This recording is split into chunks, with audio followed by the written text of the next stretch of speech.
Thomas leaned on Javqua's side as she nuzzled him. They were still at their vantage point, a small hill near the school, trying their best to stay alert. "So, what do you want to watch tonight?" Thomas asked, momentarily glancing at his girlfriend before returning his gaze to his holopad. "Oh, anything is fine," Javqua said. "Human movies are all pretty good." "Really? I was thinking of watching some of the galactic ones," Thomas remarked, but Javqua shook her head. "Don't bother.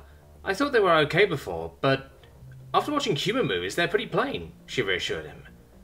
"Plus, it's nice not to have carnivores as the villains for once," Javqua added after a moment.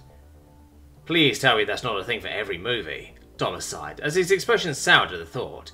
"It's just like us Brits, always the one to play the villain in every movie, or at least too many movies for my comfort." "Don't worry, it's not. It's more of a cliché, I guess. And while some people do point it out, it's still kind of... it just... you know," Javqua said softly. Thomas just nodded. Of course, he thought. "Javqua, what did you crackerfacts think about other alien civilizations when you were still pre-FTL?" Thomas asked suddenly. "Huh? Well, for the most part we were cautious but optimistic. Why?" Javqua replied. "Us humans, we were pretty paranoid, to say the least. Our most well-known media about aliens was about invasions or war and stuff like that," Thomas explained. Seeing Javqua's expectant gaze, he elaborated. "We humans had always seen ourselves as a weaker race, pushing through more with innovation and creativity, rather than with brute force or intelligence. To say that First Contact was an eye-opener would be a major understatement, to say the least." "What exactly happened after First Contact? We don't really have that info in the records. Is it bad?" Javqua asked, both intrigue and worry lacing her stuttered words. Thomas chuckled for a moment. "Well, after First Contact we had some major skirmishes across human space. You see, a lot of the more devious factions thought that the galaxy's species being Meek meant an easy chance to get more land and resources." Concern flashed over Javqua before he continued. "But my nation and the others that stand beside us quickly abolished that idea. It only took a few hundred fleets, 1 or 2 cracked moons, and a shit ton of data work," Thomas said cheekily, as Javqua chuckled nervously. Then Thomas's expression hardened. "Javqua, it's true that Xenos have a reason to fear us. The histories of our species is bloody and violent, and we can probably hurt them with ease," he said seriously, reaching out to hold her hand. "But that doesn't mean we should ever feel ashamed of being ourselves. We were just shaped by the circumstances of our planets." Tom tried to imagine humans evolving on a peaceful Earth. Humans living in peace and harmony, instead of waging wars and fighting. It seemed like Javqua was doing the same. "Yeah," she said wistfully, her blue eyes full of emotion. The two of them remained like that for a little while, feeling better about themselves. Then the two of them were snapped out of their reverie as Javqua's holopad beeped. "What does it say?" Thomas asked, sitting up. "Valis just tested me. The headmaster's returning," Javqua exclaimed, with wide eyes. Thomas's brain took a moment to register Javqua's words. "Come on, where is it?" Rylan rumbled, as he searched through file after file. The headmaster's computer had been trivially easy to hack into, since it didn't even have a password. Just more proof of the headmaster's astounding arrogance. And yet, Riley was struggling to find any video files. David stood beside him, occasionally pointing out things he had missed. But somehow, even with 2 people, they couldn't find anything incriminating. It was then Ryland's holopad dinged. "Answer that for me, will you, David?" he said, never taking his eyes off the headmaster's computer screen lest he missed something important. "The headmaster's returning," David said, and Ryan's heart skipped a beat. "Oh, shit. How much time do we have left?" he asked. "Thomas and Javqua estimate around 15 minutes, David replied. 20 if we're lucky, the boy said after a pause. "Okay, I think I can find the files by then," Ryan exhaled slowly, as he tried to calm his nerves. As Ryan exited one folder to search for another, something caught his eye. "Hey, David, should we go through this?" he asked. David looked at the computer screen. It was the headmaster's private messages. "Yes," the boy said, a rare hint of emotion in his voice. Mischief. Ryland scrolled through the headmaster's many conversations, reading them. At first they all seemed to be useless, just being messages to the school staff members, or questions to automated answering machines, until one conversation caught Ryland's eye. Scrolling up as high as he could, he began reading. "Vankun Penvinjara. I ventilated the human's classroom with the sleeping medication you recommended, and he didn't fall unconscious. What were you spouting?" 09830. It's a Hellworlder. You should have used more. What was even your plan in the first place? Vankun Pevinjara. To ruin their reputation. It almost worked. Rumours started getting spread about them. 09830. You need to be even more aggressive, Vankun.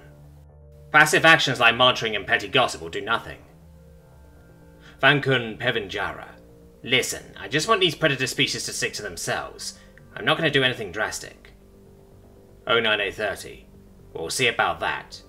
Don't you remember what happened the last time you didn't take action? Vankun Pevinjara. Don't you mention that. Are you seeing this? Rylan asked. Yes, David replied, sounding rightfully disgusted. There was a short stunned pause between the two before Rylan spoke. Take photos of the conversation and keep scrolling down, he instructed David, as he split the screen and continued searching for the headmaster's computer. Who is this 09830? David wondered, as he carefully took photos of the headmaster's conversations. Rylan, who do you think? I found it! Rylan screamed triumphantly, causing David to jump. The boy excitedly began copying the video files to his holopad, as David let out a quiet sigh of relief. Then, they waited.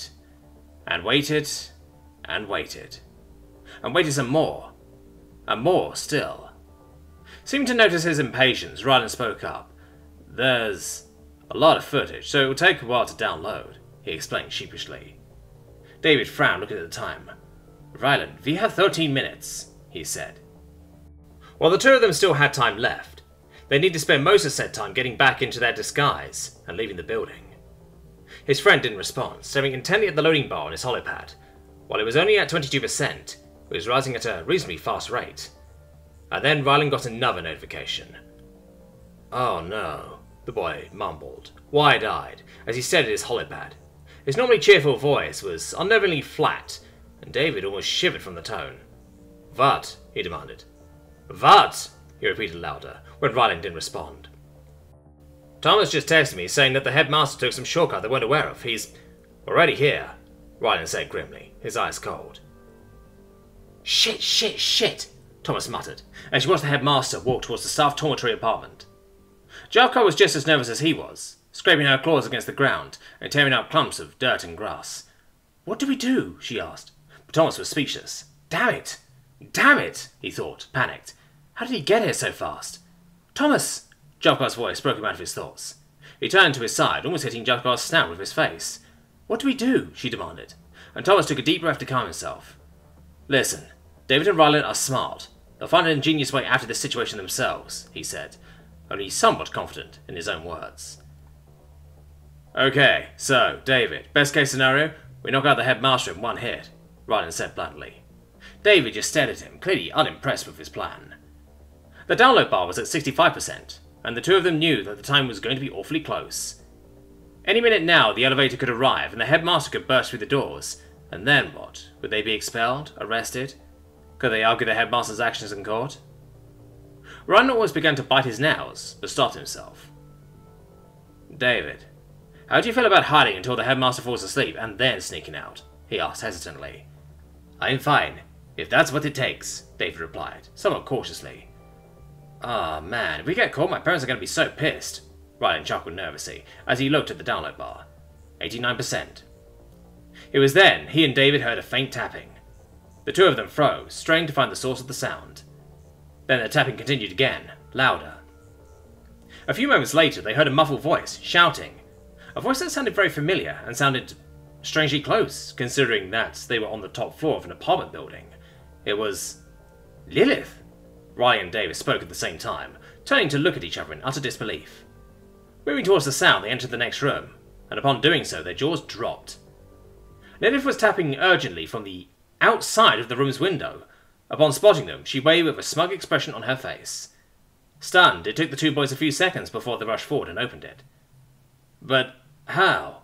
Rylan asked incredulously, before being interrupted by a heavy scoff. You told me to sit and look pretty. First of all, I just want to clarify that I'm fucking beautiful, she said, in a matter-of-factly tone. Well, that's debatable, Rylan muttered, which Lilith happily ignored. As for how, that's easy. I searched out the blueprints of this building to figure out its height. Then I ordered a self-supporting external ladder online. You guys are going to have to pay me back for that, by the way. And then all I had to do was climb up and get your attention. Lilith smiled brightly. You're welcome, she added. Rylan was about to say something witty, but instead he just smiled. "Thank you," he said, after a moment. "Now, let's get the hell out of here." Lilith stopped talking as the three of them heard a familiar ding. The elevator was here, and so was the headmaster. David spoke first. "Rylan, you'll go down. I'll turn off the computer. The download should be done by now. And don't worry, I'll find another way out." Upon hearing his words, a cunning grin made its way onto Rylan's previously worried face. Instead of wasting time speaking, he just nodded, hoisting himself up onto the windowsill, and letting Lilith help him out. David raced back to the previous room, calm and collected. Or at least that's how he looked to the outside. "By the fucking Empress's tits!" David swore in his head, as he reached the computer, racing to turn it off. He fiddled around with the computer's mouse thingy, moving the cursor to the shutdown button, and then his heart sank as he accidentally pressed restart. For a moment he was frozen in fear, before casually unplugging the whole computer. Hearing footsteps, or claw steps, or however the fuck the headmaster walked, approaching, David looked around for an escape plan. Grabbing the remains of their shoddy disguise, he hurried into the next room, praying that the headmaster wouldn't wander inside. Instead, he heard the headmaster enter the room he was just in. "What? When did I unplug my computer?" David heard the avian say, confused. An exasperated squawk emanated throughout the building, as David slipped through the next door. Frantically looking around the room, David spotted something that made his heart sink into his feet. In the corner, just sitting there, was a garbage chute. He remembered Ryland's words from a couple of days ago. "Hey, David, I think you might be able to fit in there." David clenched his jaw, before muttering grimly, "Fuck." Just as Ryland and Lilith reached the bottom of the ladder, Thomas and Jovgar came rushing over. "You have the evidence?" Thomas asked, panting, and Ryland gave him a half smile. "Yeah," he replied.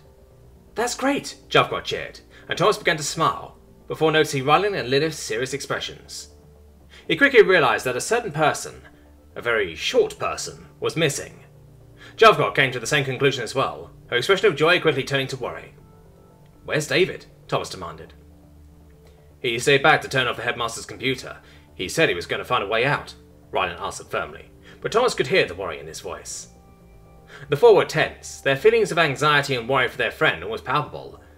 "Who brought the ladder?" Jovgar asked to break the silence. "That would be me," Lilith sighed, her sentence changing from proud to somber halfway. "Smart," Jovgar replied, leaving the group in silence once more. "Wait, does anyone know the headmaster's number? If we call him, we can give David a chance to..." Thomas stopped as a strange metallic sound drowned out his voice. The four of them turned to find the source of the sound. It was coming from the side of the building? Listening intently, they could swear they heard cursing and grunts alongside it. Suddenly, Ryland's face lit up, and he bolted over to a nearby garbage bin, leaping inside without hesitation. Moments later, David shot out of the building's garbage disposal chute with a yelp, before getting caught by Ryland in a bridle carry. "So, you can fit after all," Ryland yelled excitedly, only to get punched by David, forcing him to drop the small teenager. The two boys climbed out of the large trash bin, David grumbling. "Well, that was something," Thomas muttered. "Wait, we did it!" Jovgar said, astonished. "Hell yeah, we did!" Ryland cheered, raucously. Before they knew it, the four humans and the one Kragafak were celebrating loudly, laughing at their plan being pulled off successfully.